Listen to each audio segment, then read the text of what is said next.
আসসালামু আলাইকুম, কেমন আছেন সবাই? আশা করি অবশ্যই ভালো আছেন। তো 2026 সালে আমরা কিভাবে আর্থিক স্বাধীনতা, আর্থিক সচ্ছলতার জন্য কাজ করতে পারি, যাতে আগামী বছরগুলোতে আমরা আমাদের ভবিষ্যৎ নিয়ে যতদিন আমরা পৃথিবীতে আছি, যতদিন বেঁচে আছি, যাতে টাকা পয়সা নিয়ে আমাদের যাতে টেনশন না হয়।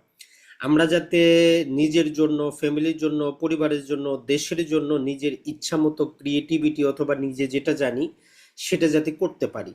কিন্তু বাংলাদেশে বা বিশ্বে ম্যাক্সিমাম যে সমস্যাটা হয়, আমি বলেন আপনি বলেন, আমাদের হয়তো যে জিনিসটা করার দিকে ইচ্ছা আছে সেই দিকে আমরা সময় দিতে পারি না।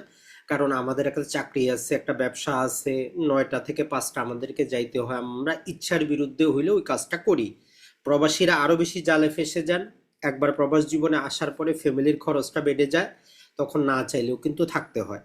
তো এই 2026 সালে আপনি চাইলে এখন থেকে নতুন প্রবাসী হন, পুরাতন প্রবাসী হন, অথবা আপনি বাংলাদেশে থাকেন, আপনি যে কাজটা করতে পারেন সেটা হচ্ছে আপনার আর্থিক সচ্ছলতাটা আপনার হাতেই, আর্থিক স্বাধীনতা আপনি কিন্তু নিজে করতে পারেন।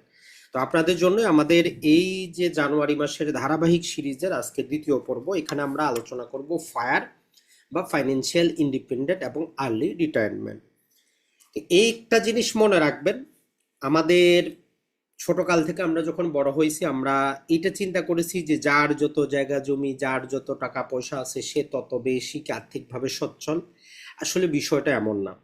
মূলত কথা হচ্ছে যে আপনার যখন টাকার প্রয়োজন তখন যদি আপনি অনায়াসে যদি টাকাটা আপনার হাতে আসে, আপনার সমাজে জীবনযাত্রা যেমন ওই অনুযায়ী যদি আপনাকে কর্জ করতে না হয়, কারো কাছে হাত পাততে না হয়, তবেই আপনি আর্থিকভাবে সচ্ছল।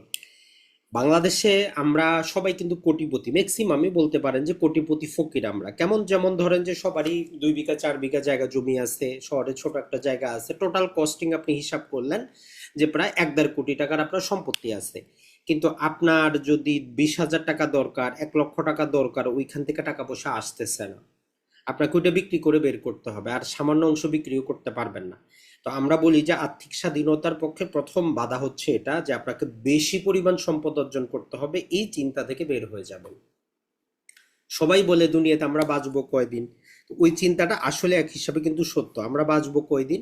এই জন্য বেশি সম্পদের দরকার নাই, আমাদের দরকার যে তৎক্ষণাৎ যখন আমরা টাকা পয়সা নিজের যখন দরকার, চিকিৎসার জন্য দরকার, ছেলে মেয়ের পড়াশোনার জন্য দরকার, কোনো একটা সভা সমাবেশ ধর্মীয় কাজে আপনি দান করবেন, 1.5 কোটি টাকা আপনি সম্পত্তির মালিক, কিন্তু 1 লাখ টাকা আপনি দিতে পারবেন না কারণ আপনার কাছে নাই। তার মানে তারল্যটা আমাদেরকে নিয়ে আসতে হবে। এটা আমরা কিভাবে নিয়ে আসতে পারবো? 1 নম্বর কথা হচ্ছে যে আমরা 2026 সালে ট্রাই করব, যেটা 2026 সাল থেকে শুরু করব, যে আমাদের বার্ষিক যে খরচটা, যদি কারো 50,000 করে খরচ হয়, বছরে আপনার 6 লক্ষ টাকা খরচ হয়, 2026 সালে আপনি চিন্তা করবেন অ্যাটলিস্ট 1 মাসের খরচ যাতে আপনি কাজ না করলেও, আপনি ঘুমায় থাকলেও কোনো একটা সোর্স থেকে আসে। এইটাই হচ্ছে আপনার পেসিভ ইনকাম। এইরকম যদি আপনি আগামী 12 বছরে 12 মাসের আর্থিক স্বাধীনতা নিয়ে আসতে পারেন, একদম 12 বছর পরে আপনি অটোমেটিক স্বাধীন হয়ে গেলেন, আপনি কাজ না করলেও আপনার ফ্যামিলি চলবে। আমি বলি, আপনি বলি, সবারই মেইন যে আমাদের লাইবিলিটি চলে আসে সেটা হচ্ছে আমাদের ছেলে মেয়ে, স্ত্রী, বাবা মা, যারা আমাদের উপর নির্ভরশীল। এদের আসলে কষ্ট আমরা সহ্য করতে পারি না। তো এর জন্য আপনি মন না চাইলেও আপনাকে ওই কাজটা করতে হয়, চাকরি করতে হয়, ব্যবসা করতে হয়, আপনি নিজের দিকে সময় দেওয়ার মতো আমাদের কিন্তু সময় নেই। কিন্তু যখন আমরা ফাইন্যান্সিয়ালি ইন্ডিপেন্ডেন্ট হব, মানে আমার যতটুকু খরচ ততটুকু আমি কাজ না করলেও আসতেছে, তখন দেখবেন যে আপনার ক্রিয়েটিভিটি বাড়বে। তাহলে 1 নাম্বার কাজ হচ্ছে যে আমরা বেশি সম্পদ অর্জন করার চেষ্টা করব না। আমাদের যেই নিত্য নৈমিত্তিক বাৎসরিক খরচ, সেটা যাতে কোনো একটা ফর্মে, পেসিভ ফর্মে, যেখানে আমি অ্যাক্টিভ কাজ না করলেও চলে আসে, এরকম কিছু জায়গা আমাকে খুঁজতে হবে। এখন এটা বিভিন্ন জনের জন্য বিভিন্ন রকম ভাবে কিন্তু কাজ করবে, মনে রাখবেন। সবার পারিবারিক অবস্থা একরকম না, সামাজিক অবস্থা একরকম না, রিস্ক নেওয়ার ক্যাপাবিলিটি একরকম না। তো এই জন্য যাদের টাকা পয়সা আছে তারা চাইলে 5 বছর আর্থিক স্বাধীনতা অর্জন করতে পারেন, যাদের ফ্যামিলি বড়, দায়িত্ব বেশি, তাদের জন্য হয়তো 10 বছর লাগবে, 15 বছর লাগবে, কিন্তু আর্থিক স্বাধীনতা অর্জন আপনি করতে পারবেন।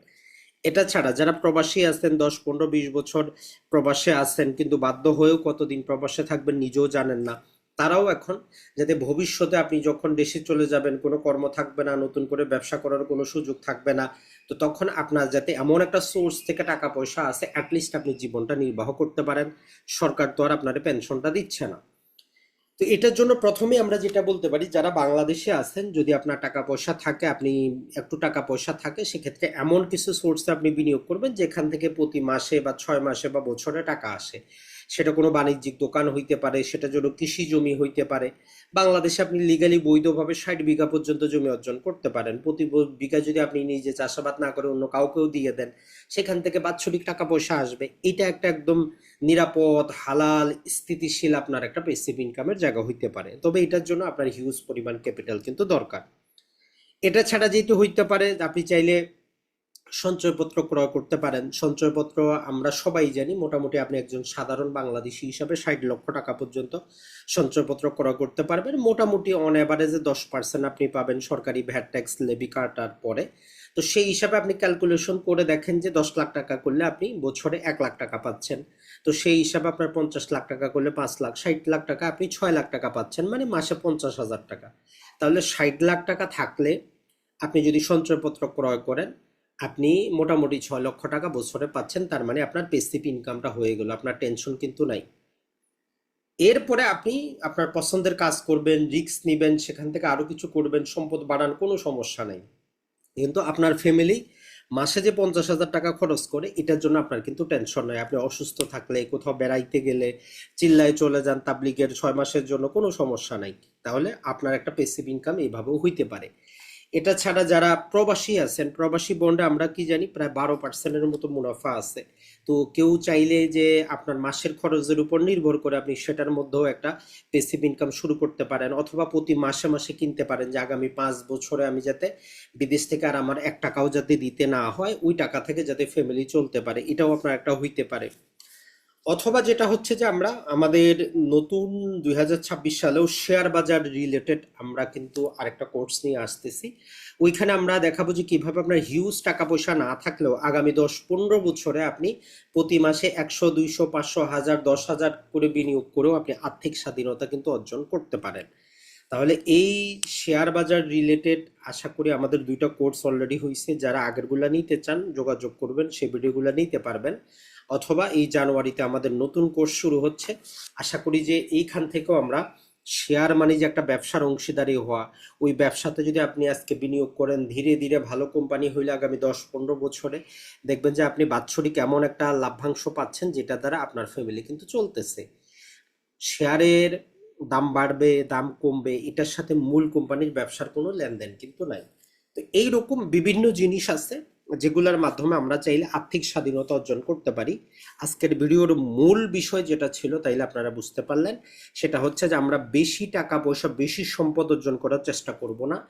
আমাদের সামাজিক স্ট্যাটাস অনুযায়ী মাসে আমাদের যত টাকা বা বছরে আমাদের যত টাকা খরচ আমাদেরকে করতে হবে ফ্যামিলি নির্বাহের জন্য, ওই টাকাটা আমরা পেসিভ কোনো খাত থেকে ইনকামের চেষ্টা করব। সেটা 1 মাসেও হইতে পারে, কারো কারো 1 বছরও হইতে পারে, কারো 15 বছরও লাগতে পারে। কারণ নর্মালি যেটা হয়, একটা যদি আমরা প্যারামিটার দিয়ে দিই, আপনি যদি 1 লক্ষ টাকা ইনকাম করে 90,000 টাকা খরচ হয়, তার মানে আগামী 15 বছর লাগবে আপনার আর্থিক স্বাধীনতা অর্জন করতে। যদি আপনি 1 লক্ষ টাকা ইনকাম করে যদি 80,000 টাকা খরচ হয়, 20,000 টাকা বাঁচে, তাহলে আগামী 12-13 বছর লাগবে এটা এই বাকি টাকাটা ইনভেস্ট করলে। আর যাদের ধরেন যে আপনি 1 লক্ষ টাকা ইনকাম করলে 50,000 খরচ, 50,000 বাঁচতেছে, চাইলে মোটামুটি আপনি 10 বছরে আর্থিক স্বাধীনতা অর্জন করতে পারবেন।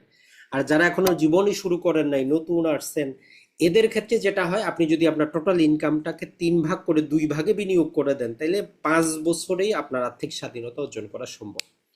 একটা জিনিস মনে রাখবেন, সময় আপনার হাতে, কতদিন সময় দিবেন, বিনিয়োগ কত টাকা করবেন, এটাও আপনার হাতে। শুধু একটা জিনিস কারো আমাদের হাতে থাকে না, সেটা হচ্ছে লাভের হার। মানে আমরা যেখানে বিনিয়োগ করব, সঞ্চয়পত্র, বন্ড, প্রবাসী বন্ড, শেয়ার বাজার, এটা অন্যজনের হাতে, আপনার হাতে কিন্তু নাই। তাহলে আপনার হাতে কি আছে?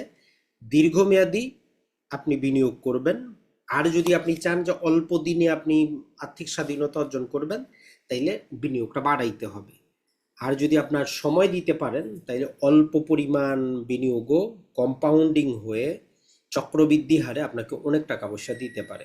একটা জিনিস মনে রাখবেন, যেমন আমরা জাস্ট একটা বাস্তব উদাহরণ দেই, আপনি যদি বাংলাদেশের শেয়ার বাজারে ভালো কোম্পানির, যে ধরলাম প্রতি মাসে আপনি 100টা শেয়ার কেনার চিন্তা ভাবনা করে 12 মাসে 1200 শেয়ার কিনলেন, এইভাবে আগামী, যদি আমরা বলি যে 10 বছরে যদি আপনি শেয়ার কিনতে থাকেন প্রতি বছরে 1200, তাহলে 10 বছরে মোটামুটি আপনি যে এই কাজটা করতে পারলেন প্রায় 12,000 শেয়ার কিনতে পারলেন। এই 12,000 শেয়ার, শেয়ার বাজারে ওই শেয়ারটার দাম কমুক বা বাড়ুক, আপনারে প্রতি বছরই কিন্তু ডিভিডেন্ড দিবে। 12 বছর পরে আপনারে যে ডিভিডেন্ডটা দিবে সেটা দিয়ে হয়তো আপনার পেনশন পাইলে যে টাকাটা পাইতেন সেটাও কিন্তু পাবেন। কোম্পানি যতদিন জীবিত থাকবে আপনাকে টাকা কিন্তু দিয়েও যাবে, আপনি মারা গেলে আপনার ছেলে মেয়েরাও সেটা ভোগ করতে পারবে।